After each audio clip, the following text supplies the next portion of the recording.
want to talk about this instinct to act that we all really have. And our brain's innate desire to kill it. Every single time. Every time that we have a desire to do something different, especially if that's uncomfortable, your brain's going to start to immediately think about the reasons why you shouldn't do it.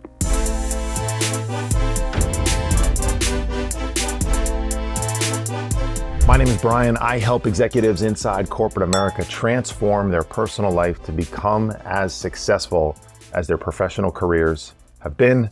I'm an expert at doing this because I did it myself. I sat in your seat for 2 decades.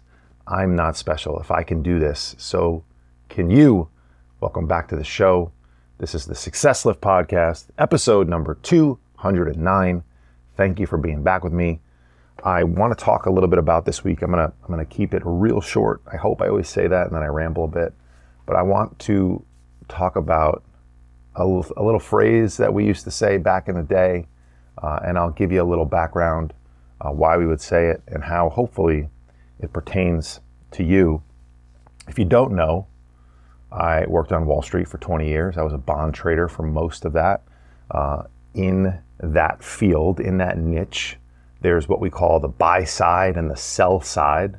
The buy side are the investors primarily. Their job is to put money to work to earn a return for their investors. That might be pension funds, that might be just everyday people, that might be a family office, that might be a hedge fund, private equity, whatever the case may be.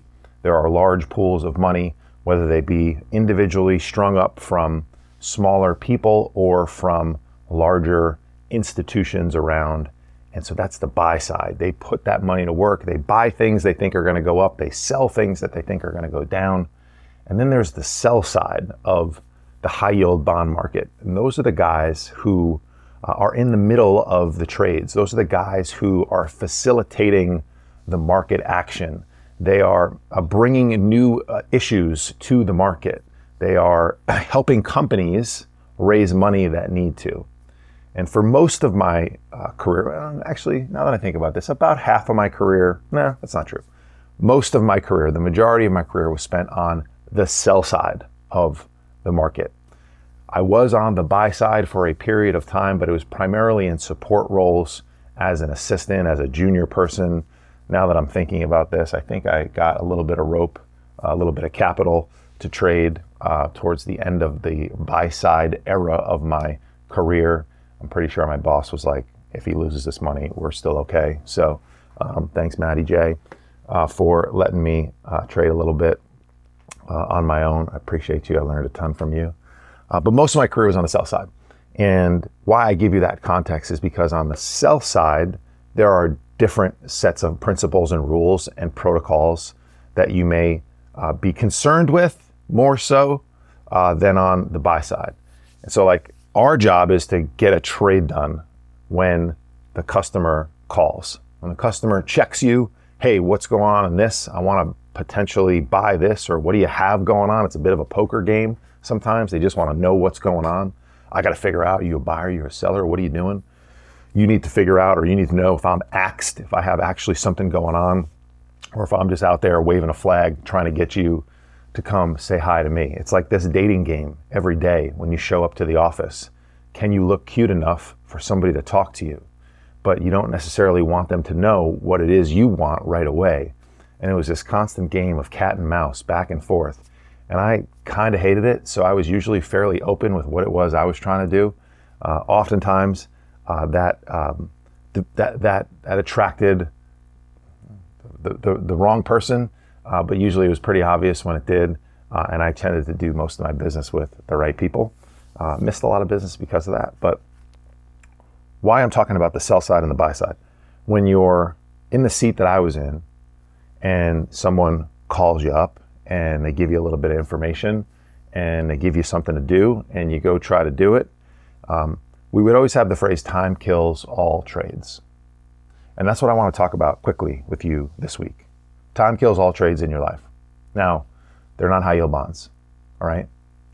But when someone had something to do and you took too long to do it, there were 50 other people trying to get that person's attention. And if you didn't get something done, there was, an old saying like, don't let the guy or the girl hang up the phone sometimes. Keep them on the phone, because when you're on the phone, when the wire is open, they're engaged. There's protocol in our market where if we were engaged, you owed me a response. And there were certain things that you could do. You could repeat your bid. You could buy it at the price that I had it, but you couldn't just say, nah, I don't care. And there was a protocol that went down that you owed me something. And the longer we went between our initial interaction and ultimately me trying to get you to do something, the more wiggle room you had, the more wiggle room I had, the more everyone else was peppering people with information. And remember, it's, my market was this big game of poker, this big game of cat and mouse. And so sometimes there was information flying around away from me, we would call it, away from the seat that I'm sitting in. And I didn't know exactly what it was. And it might not be real. It might be completely fake. But the other person seeing it, who has access to the information, I realize I might be getting a little bit, away from like what you're understanding. But they're having people tell them what's going on and potentially can affect my interaction with my trade. And so the most safe thing to do always is to execute as soon as possible. If you want certainty of getting a trade done, do it faster. Always, 100% of the time. And that's what I want to talk about a little bit today. I want to talk about this instinct to act that we all really have. And our brain's innate desire to kill it every single time. Every time that we have a desire to do something different, especially if that's uncomfortable, your brain's going to start to immediately think about the reasons why you shouldn't do it. After about 5 seconds, when it sounds like a great idea, or it feels there's something, you feel something. The moment you feel something, you know that you should probably start to do it. I might have said something in this podcast over the course of the last 200 episodes that you heard, where you were like, fuck yeah, that's me. He's talking to me. How's this guy know me? I was you for 20 years. Sometimes I still am. That's how I know you. You might have read one of my emails, by the way. If you are not on my email list, go to the successlift.com/join. And you can sign up in seconds. Get some daily wisdom from me. But you might feel like this guy knows me, he gets me,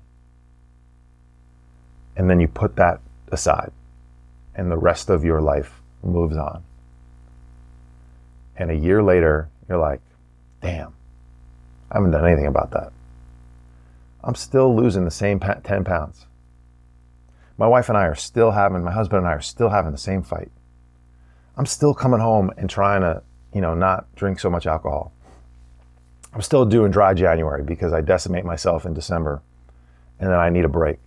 And then I go right back to it February 1st. And I'm in the same place I was last year. But man, some of this stuff sounds really good in the moment. There's a great book and a great theory, philosophy, I don't know, from a woman named Mel Robbins called the 5-second rule. And it basically says like you will lack the desire to do the thing that you are thinking about doing after 5 seconds. And so she uses a countdown. She claims it's changed her life. And I can see how it has. The moment you start to think about something, you have 5 seconds to act. 5, 4, 3, 2, 1. You got to count down as well. Count down because there's something powerful about a clock ticking down, clicking, ticking. You get it. I have some of my executives inside of corporate America in my corporate wellness programs and my executive programs. I buy them a simple kitchen timer and we just put it on their desk. And so when they have a certain amount of time to do a task, we get distracted. all of a sudden I just noticed my phone in the drawer. I put it in the drawer so I wouldn't see it. As soon as I thought about a distraction, my eyes immediately went to the drawer. We get distracted. There's something else cool right here.